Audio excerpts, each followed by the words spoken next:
Good day mga ka-soilmate at kapwa ko retiree. Today, I have a guest. She's pretty busy today.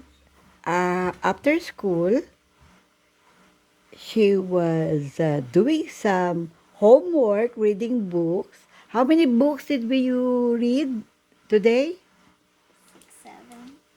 How many? How many books? 3 books. Would you remember the title of the books you read? I don't. How the one you I only know it's same. the sand, and then the one you laugh at me when I mentioned the word.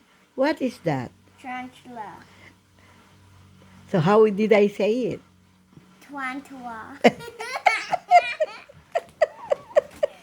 Itong apo ko, pag mali yung pronunciation ko, kinukorek ako. Ganito kaming dalawa. Ngayon, after reading the books, tumahimik sa isang gilid at nanonood ng kanyang video. Hey, don't say Sab- that. Sabi ko sa kanya, I told her, only watch those videos for kids, not for adult. No. And so, what did you watch?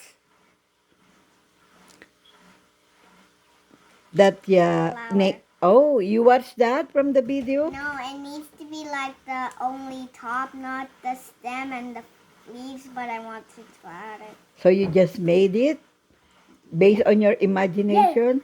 Like that. Okay. Was it hard? Yeah, because I was frustrated for connecting the flower petals. Oh, you're frustrated. Don't But, say that anymore. okay. But now, was it? After all it's done, are you still Piggy frustrated? Piggy made it. Piggy? Yeah. Is he a human person? Yeah, he's taking a That's nap. her mom when she's small. No. Oh. Who is that? Who gave you that one? You. I, me, and Lola the Poggy Boy. Very good. oh my goodness.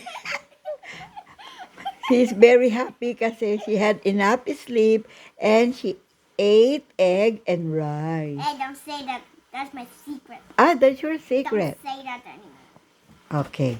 What will you say to your viewers? Like and subscribe and comment down below. What do they need to say when they comment? Anything. Even if they say funny things like, hey, what in the world are you doing? Is that okay with you? Yeah. So, are you satisfied now with your output for today? Can you show them? How they? Okay. Piggy made it so he will hold it. Okay. Piggy made it. Yeah. Okay, say bye now. Bye. Bye. Bye-bye. Yan po ang aking transaction with my apo. Masyado po siyang happy for today. Bye. Yan siya, yan po siya. O, yan, nagtago na sa ilalim. Saying bye-bye forever. Okay. Bye-bye forever. Bye, Lena. Bye. Thank you for being my guest for today. You always add me to your videos.